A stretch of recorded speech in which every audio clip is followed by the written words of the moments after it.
কোনো জায়গায় গিয়ে তুমি যদি সম্মানিত হও তখন দেখবে মনটা ভীষণ একটা আনন্দ লাগে। তো হ্যালো এভরিওয়ান, কীরকম আছো সবাই?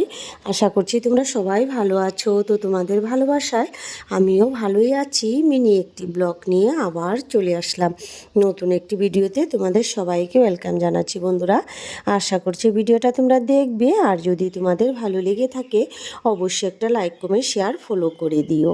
তো ভিডিওটা ছিল কালকে সন্ধ্যার পরে, কোথায় গিয়েছিলাম, কী করলাম না করলাম সবটাই জানতে পারবে। ভিডিওটা স্কিপ না করে লাস্ট পর্যন্ত দেখো। তো কালকে গিয়েছিলাম একটা ইভেন্টে গিয়েছিলাম, পার্লার ওপেনিং ছিল। তো ডবকা শহরেই ছিল এই পার্লারটা, তো নতুন ওপেন হয়েছে। তো আমাদের এখানেও আছে এঞ্জেল বিউটি পার্লার, তো এটার ব্রাঞ্চে বলতে পারো, ওখানে নতুন করে আবার খুলেছে। তো আমাকে ইনভাইট ছিল আমার ওখানে যাওয়ার, তো গিয়েছিলাম। তো যাওয়াতে দেখো রেডি টেডি হয়ে গেলাম। প্রথমে একটা ভাবছি শাড়ি পরবো, তারপর ভাবলাম না, মেখলা চাদরটা পরিনি, অনেক দিন থেকে পরা হয় না, পরিনি। তো মেখলা চাদরটা পরে নিলাম, পরে রেডি হয়ে গেছি। তারপরে আমার বোন, আমি, আমার ছেলে সবাই মিলে, তো আমাদের বাড়ি থেকে প্রায় আধা ঘন্টা 40 মিনিটের মতন লাগে যেতে। তো গাড়ি করেই আসলাম। এসে যে নেমে গেছি দেখো, ওখানে নেমে তারপরে উপরে উঠলাম। তো উপরের তালাতে ছিল পার্লারটা। তো সামনে আমাদের জুবিনদার ছবি রাখা ছিল, ওখানে ধূপধুনা জ্বালানো ছিল। তো ওখানে একটু প্রণাম করলাম, করে তারপরে যে পার্লারের ভিতরে আসলাম। আসার পরে এখানে অনেক লোকজন। তো আমাকে অর্পিতা, পার্লারে যে ওনার অর্পিতা, ও আমাকে সম্মান দিল, গামছা দিল, ফুলন গামছা। তো এটা পেয়ে আমি খুবই আনন্দিত হলাম, খুবই ভালো লাগলো। জীবনের প্রথম এইভাবে কেউ আমাকে গামছা দিয়ে সম্মানিত করলো, নিজেকে খুবই আনন্দিত মনে হচ্ছিল আর কি, খুবই ভালো লাগছিল আর কি আমার।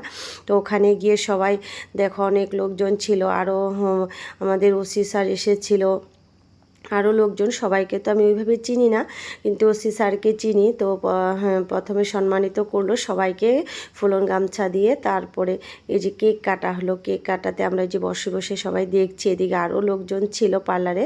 তারপরে দেখার পরে এদিকে আমাদেরকে মিষ্টি দিল, কেক দিল, তারপরে এগুলা খেলাম। খাওয়ার পরে সবাই, আরও রিপোর্টারগুলো এসেছিল, ওরা সবাই সাথে একটু কথা বললো, সবাইকে জিজ্ঞাসা করছিল আর কি পার্লারের বিষয়ে। তো খুব সুন্দর হয়েছে পার্লারটা, এত অত্যাধুনিক জিনিস এনেছে অর্পিতা, খুবই ভালো লাগলো দেখে।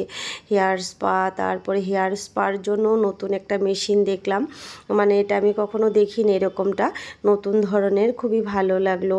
স্পা করা, তারপরে manicure, pedicure, facial, Hydra facial, তারপরে আবার ক্লাসও নেবে, তুমি যদি শিখতে চাও পার্লারের বিষয়ে, পার্লার কোর্স করতে চাও, তাহলে ওখানে করারও আছে, একদম ও লোয়েস্ট প্রাইজে রেখেছে আর কি। তো খুবই সুন্দর, ভালো লাগলো দেখে। তারপরে যেখানে বসে বসে সবাই কেক মিষ্টি এগুলো খেলাম। তো হ্যাঁ, আমার বোনও গিয়েছিল, ওরাও বসলো। আর এদিকে আমার মেয়ে দেখো ভীষণ দুষ্টামি করছে, এদিকে ঘোরাঘুরি করছে। এই যে দেখো পার্লারে ওনার অর্পিতা, তোমাদের সবাইকে প্রণাম জানাচ্ছে। তো সবাই অর্পিতার পার্লারে আসবে, খুবই ভালো, খুবই সুন্দর, ভালো লাগে আমার। আমি অনেকবার ওর পার্লারে, এখানে আমাদের এখানেও আছে, তো আরেকটাও খুলেছে, দুটো পার্লার হলো ওর। তারপরে আমরা সবাই এদিকে দাঁড়িয়ে আয়নার সামনে একটু ফটো তুললাম, একটু রিলস বানালাম, খুবই সুন্দর জায়গাটা হয়েছে। আর পার্লারটাও খুব সুন্দর হয়েছে, খুবই ভালো লাগলো দেখে। অর্পিতা আমাকে এখানে ইনভাইট করেছিল, এসে খুবই আনন্দিত করলাম, দিনটা খুব আনন্দের সহিত কাট